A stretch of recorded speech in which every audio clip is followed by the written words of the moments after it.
Sponsored by Nike, too. We know Caitlin Clark is a signee of Nike. And yeah, let's get it. Joining us today for a special edition of New News is the 6-foot guard from Iowa. She's the all-time leading scorer in NCAA history, the first overall pick in the 2024 WNBA draft. She's a two-time WNBA All-Star, 2024 WNBA Rookie of the Year, the 2024 Time Magazine Athlete of the Year, and she is the first and now last guest of New Heights in the 2025 season. Those two words changed everything. Jason and Travis Kelce don't hand that out to just anyone. They've interviewed countless guests on New Heights, but only one person has been invited back to wrap up the year and given an open door spot anytime. Caitlin Clark just became the first WNBA player with ongoing access to one of the biggest sports podcasts on the planet. The news was announced less than half an hour before the episode dropped, and the internet exploded instantly. But here's what most people aren't talking about. This isn't just another appearance or a friendly chat. This move is about the future of women's basketball. Who gets the attention, who shapes the conversation, and who drives the business side of the sport from here on out. 25 calendar year with none other than superstar WNBA basketball player Caitlin Clark. Now, we know last time Caitlin Clark appeared on New Height podcast, it garnered over 1 million views and was seen worldwide.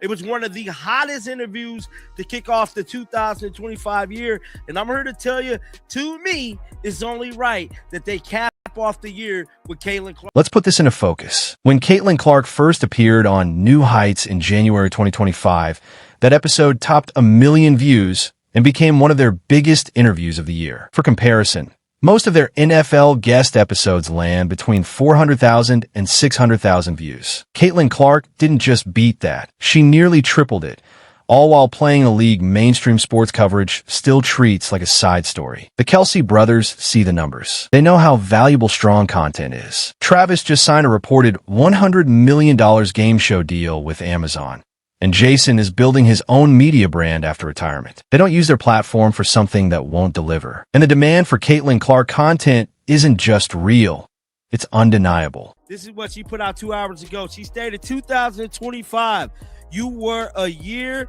2026, I welcome you with open arms. Caitlin Clark is ecstatic about the 2026 year, and I'm happy too, man. It's a new year, new goals for everybody.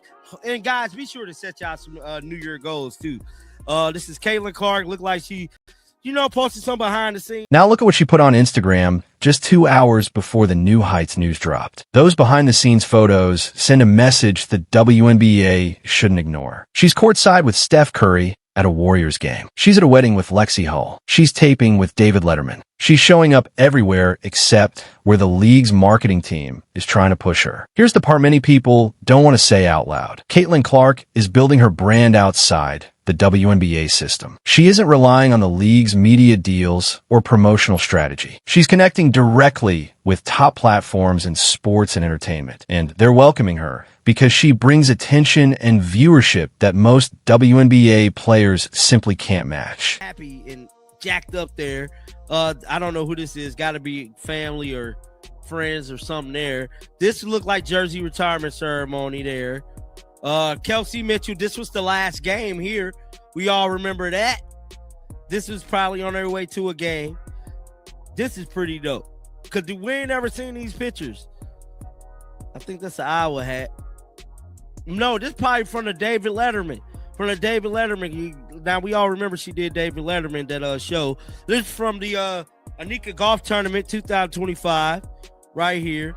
And I believe that is the last. Think about her jersey retirement at Iowa, her appearance at the All-Star Game, and being named Time Magazine's Athlete of the Year. Each of those moments drew more national coverage than the WNBA Finals. That says a lot. A college jersey ceremony received more attention than the championship round of the entire league. The WNBA does have a Caitlin Clark problem, but not in the way most people assume. The issue isn't that she attracts too much spotlight. The real challenge is that the league still hasn't figured out how to use that spotlight without frustrating longtime fans. And while they try to balance those expectations, Caitlin is locking in permanent visibility on platforms with audiences in the tens of millions. This is the 6-foot guard from Iowa.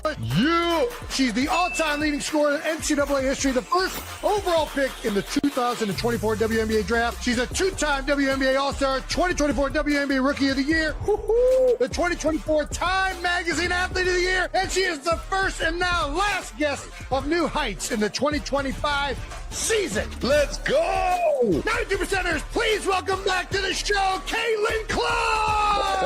I'm back. I'm honored you guys brought me back on. I must have not. Think back to the 2025 season. The viewership numbers were huge. Indiana Fever games averaged about 2 million viewers when Caitlin Clark was on the court. But when she missed time in August with an ankle injury, those numbers dropped to the low 300,000s. The league broke 16 viewership records that season, and Caitlin was part of 14 of them. But here's where things got complicated. Even as she pushed ratings to new highs, a noticeable group of WNBA fans, and even some players, were frustrated with the level of attention she was getting. You had the dark side remark from a media member, physical play that crossed into dangerous territory, and nonstop arguments about whether she actually deserved Rookie of the Year. All of that turned the league's most impactful player into its most debated and polarizing figure at the same time. You could put the old year kind of behind you and get through it all. Only thing I'm hoping is that the team kind of stays together. You know what I'm saying? A team that we got, even Sophie, you know what I'm saying? I'm not pushing for players to leave. I want Sophie to stay. Y'all know I was a big advocate for Lexi Hall getting paid. I feel like Lexi Hall definitely deserved her money. You know, hopefully she get it, God willing. She get what she deserved. She was very instrumental in the Fever making it. Now, jump to the present. She's ending the year with another New Heights appearance.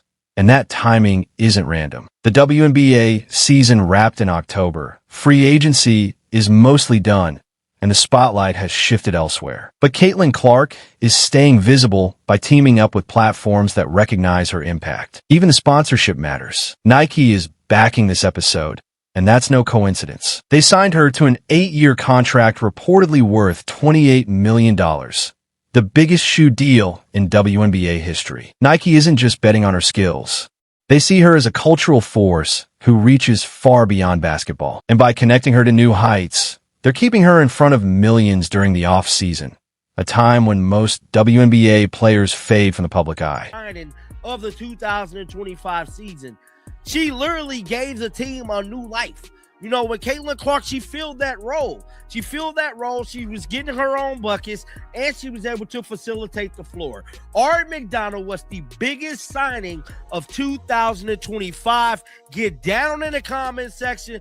Let me know y'all thoughts about this one. Keep them bells on. I will be back with more. And until next. Look at how the creator of this video shapes the story. He talks about wanting the Fever roster to stay together, points out that Lexi Hull deserves her payday, and highlights Aaliyah Boston's impact when Caitlin was hurt. He's speaking directly to diehard Fever fans, people who actually follow the full team, not just one star. Then he makes an important point.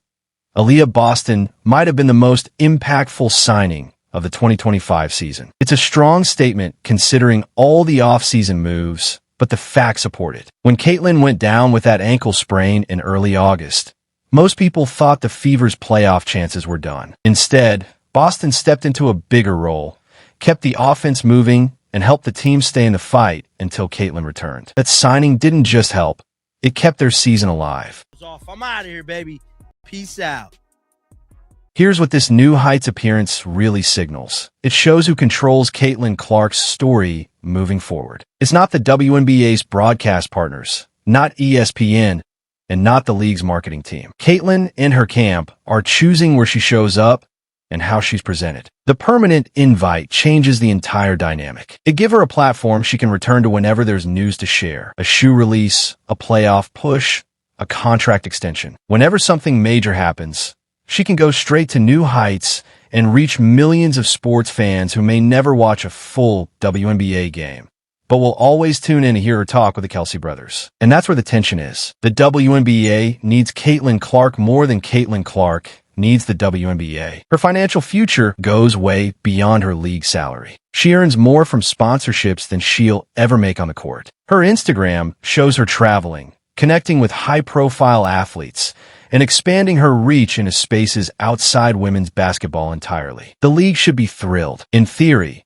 More attention means more growth for everyone. But the WNBA has spent decades shaping a specific identity, and Caitlyn's mainstream appeal doesn't always align with that history. She's attracting fans who don't know the league's past, who aren't familiar with the fight for visibility or fair pay, and who simply want to watch her shoot from deep. Some longtime fans and even former NBA players think those newcomers will vanish once Caitlyn moves on, and maybe that's true. But those same fans are the reason for record TV numbers, packed arenas, and rising broadcast value. And that increased value leads to better CBA terms, bigger salary caps, and improved conditions for every player. The 2026 season is going to be must-watch. Caitlyn is entering year 2 with expectations that couldn't be higher. The Fever reached the playoffs in 2025, but exited early. Now the pressure is on to make a deeper run. And with Kelsey Mitchell possibly leaving in free agency, the responsibility on Caitlin Clark to drive the offense is only getting heavier. But she's not facing 2026 alone. She has Aaliyah Boston, who showed she could be a true second option. She may have Lexi Hull back on a strong contract.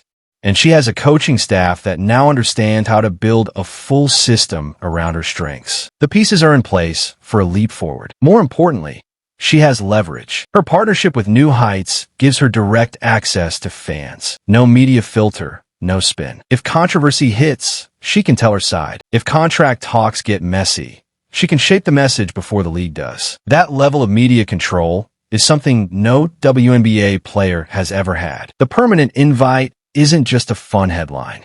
It's a power move. It's Caitlin Clark establishing that she's bigger than the league she plays in. Whether that helps or hurts, the WNBA depends on how well the league adapts. Can they take advantage of her reach without letting her popularity overshadow everything else? Because heading into 2026, one thing isn't up for debate. Caitlin Clark will dominate the spotlight. The real question is whether the rest of the league can rise with her, or whether the gap between her marketability and everyone else will keep growing. Right now, she's operating on a different level, and she's winning. So what do you think? Should the WNBA be concerned about one player having this much independent influence? Or is this exactly the kind of star power needed to reach mainstream audiences? And Fever fans, what's your honest prediction for 2026? Drop your thoughts in the comments, hit that subscribe button, and I'll see you in the next one.